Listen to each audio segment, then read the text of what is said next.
Tá virando moda, acredite. Apesar da correria e da praticidade, tem muita gente deixando a ração pronta de lado para preparar a comida dos animais de estimação. Uma troca que não é tão simples assim.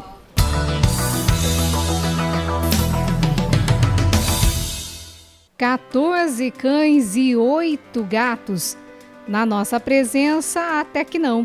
Mas todos têm acesso livre à casa. É mesmo uma família numerosa?" Eu e meu marido já tínhamos vários cachorros. Quando nós nos juntamos, não juntamos as escovas de dentes, juntamos cachorros primeiro.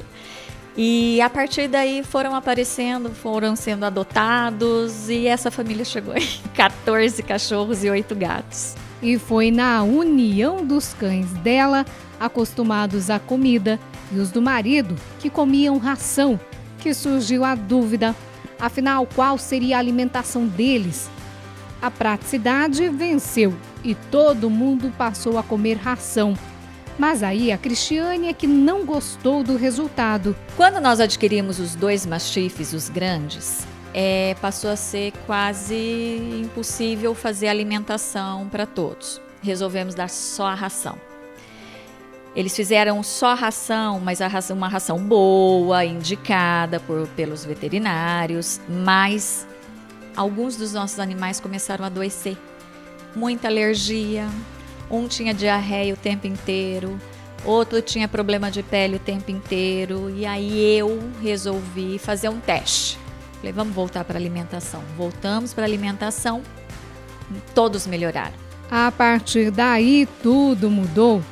Todo mundo passou a comer comida, mas não qualquer comida. A comida que nós fazemos para eles é a mesma, dá para nós comermos. Extremamente saudável, limpa. Eu vou para a cozinha, meu marido vai para a cozinha, ele faz a comida deles e quando eu não posso, da mesma forma que eu cozinho para os meus filhos, que ele cozinha para nós, então dá para comer. A gente comprovou. A Cristiane estava terminando de preparar o almoço da bicharada. No fogo, arroz. Detalhe, agulhinha e integral também. E pronta a mistura.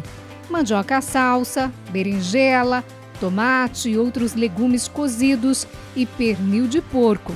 Não tem nada de resto não, mas olha, foi uma exceção. A comida era só para o almoço. Normalmente a família toda se mobiliza para fazer as refeições a cada 3 dias. Nessa situação, falei, bom, vamos nos organizar e vamos pegar orientação. Foi quando o Mauro me orientou qual deveria ser a alimentação certa para eles. Aí a gente passou a fazer essa alimentação na hora, né? O máximo que a gente faz é congelar para 3 dias, porque no dia a dia às vezes fica muito difícil de fazer pela quantidade, porque quando é um só é mais facinho. Hora do rango. Educadamente, cada um espera o seu prato. Lado a lado, eles não disputam a comida, apenas se sobrar. Mas acontece que não sobra. Eles comem tudo. Mostram que aprovam a dieta. Eu tenho isso para minha vida. E aprendi isso com a minha mãe, desde pequenininho. Eu acho que todo ser vivo merece o melhor que a gente pode oferecer e dar para ele. Gostou da ideia? Atenção, primeiro porque não dá para fazer essa troca de uma vez.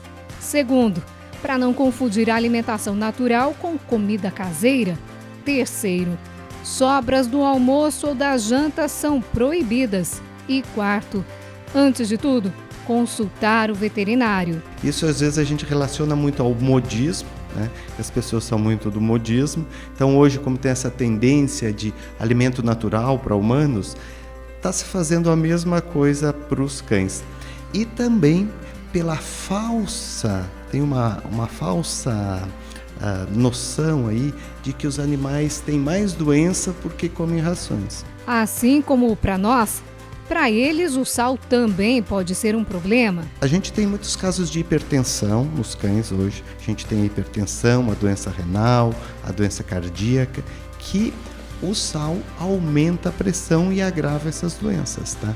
E aí eu posso ter acúmulo de água no pulmão, posso ter alterações, por exemplo, os AVCs, né, que são os derrames, que são decorrentes do excesso de sal. E outra coisa, quando eu falei da obesidade, por exemplo, o cão obeso e o gato obeso, eles têm diminuição da expectativa de vida em torno de 10 a 20%.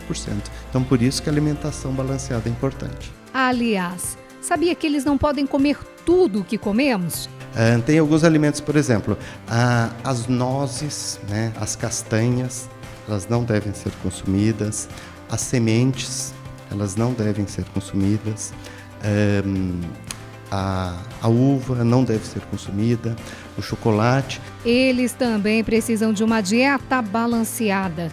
Não adianta entupir o animal de carne. A gente tem uma conta, isso aqui é grosseiro, tá? Em torno aí das quantidades que nós vamos utilizar. Em torno de 50% a 60% de proteína, né? Em torno de 30% de carboidratos, né? Isso para um cão, e 10% de gorduras, minerais. Então, para fazer esse equilíbrio. Por outro lado, há donos que querem transformar os bichos em vegetarianos ou veganos. Um risco à saúde deles. Não pode. Isso, na verdade, eu sempre digo, isso aí é um crime que a gente está fazendo contra os animais, tá? Então, a alimentação, um gato, ele é um carnívoro, né? Se a gente soltar na natureza, ele vai se alimentar de carne. Então, a gente tem que entender, né? A gente não pode transportar os nossos hábitos para os nossos pacientes. O veterinário, professor da Universidade Estadual de Bandeirantes e especialista em endocrinologia animal, reforça que, diferente do que muitos pensam, não é a comida industrializada que provoca tumores e outras doenças. Não é a comida industrializada que acaba provocando doenças, mas sim o modo de vida, né, que nós fizemos para os cães, que hoje eles são sedentários, que nem a gente, e também a exposição, que eles estão dentro de casa, a exposição a um monte de situações que pode levar a isso. E não é a comida industrializada. Por outro lado, uma alimentação pobre em nutrientes pode causar doenças. Acho que a grande questão é deficiências ou excessos, né? Então, por exemplo, um cão, um gato alimentado basicamente com carne, ele vai ter deficiência muitas vezes de minerais. Então, muitas vezes, quando se faz a comida em casa, não se faz uma boa relação, né? Não se dá uma suplementação de cálcio, falta gordura, falta carboidratos, né?